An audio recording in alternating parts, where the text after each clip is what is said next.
చూడని ఇంత హాయిని మరిచిపోదు మనసు. ఒదిగి ఉండి నీ వాకిటిలో బదులు కోరి నే నిలుచున్నా.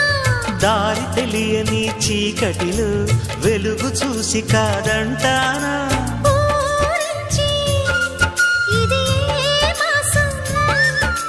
ప్రేమించే ప్రతి గుండెను అందెల సందడి చేసే హేమంతం ఇది. మన సొంతం అయినది.